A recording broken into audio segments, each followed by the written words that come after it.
যারা গত পর্বটি দেখেননি, ডেসক্রিপশন বক্সে লিংক দেওয়া আছে, গিয়ে দেখে আসুন।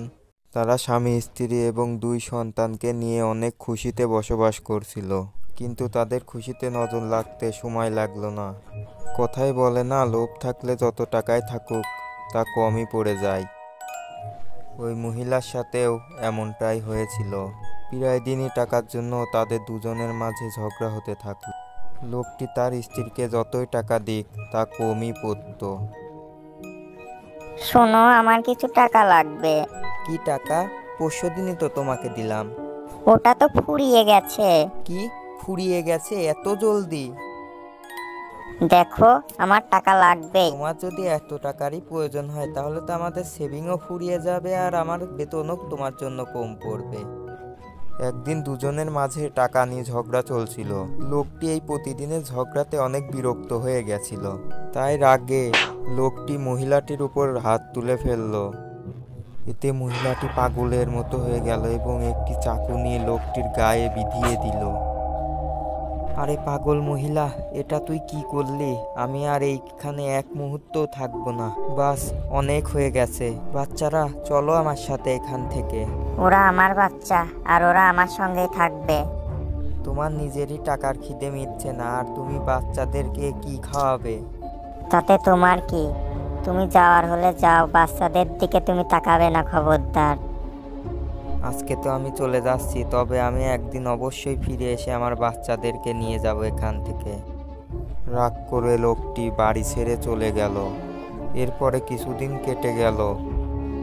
একদিন ওই মহিলা ও তাদের ঘরে রাখা একটি পুরাতন সিন্দুক খুলল আর সেখানে একটি কালো জাদু নামের বই পেল। এবার এই বই আমাকে টাকা দেবে, হা হা হা। মহিলাটি সেদিন থেকে ওই বইটি পড়তে থাকলো। যেহেতু বইটি ছিল কালো জাদুর বই, যেটি পড়ার পর সে জানতে পারলো এর মাধ্যমে সে টাকার বৃষ্টি আনতে পারবে। ওই বইটি পড়ার পর সে জানতে পারলো তার টাকার বৃষ্টি করানোর জন্য একটি তান্ত্রিকের প্রয়োজন হবে। পরের দিনই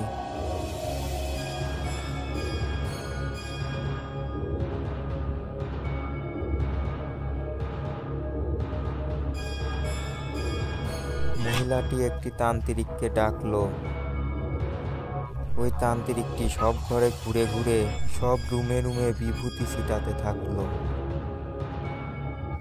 আমাদের কালকে থেকে এই পূজাটি শুরু করার প্রয়োজন হবে এবং পূজাটি কাল থেকে 7 দিন চলবে।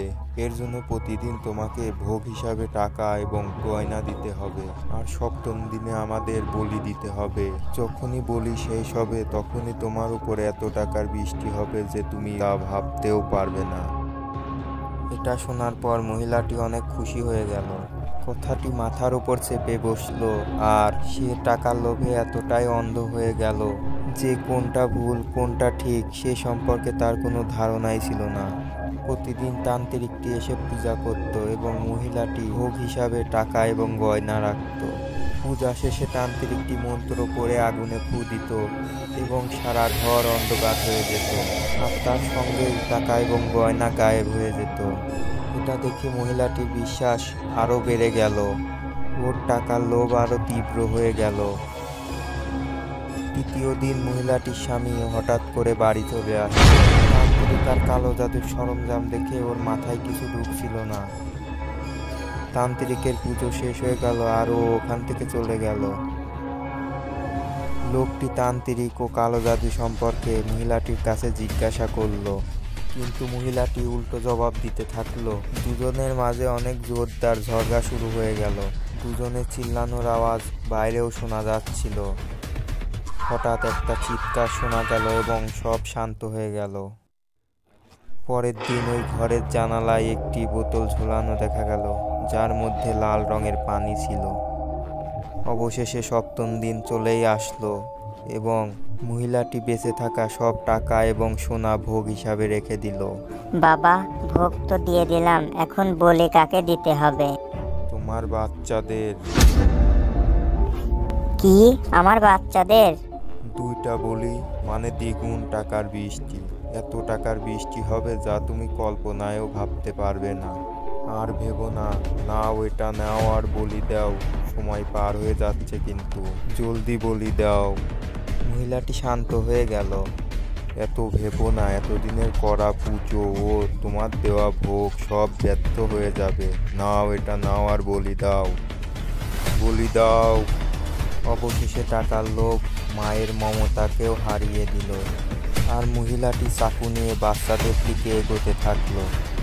আর ওইভাবেই মহিলাটি বাচ্চা দুজনের বলি দিয়ে দিল।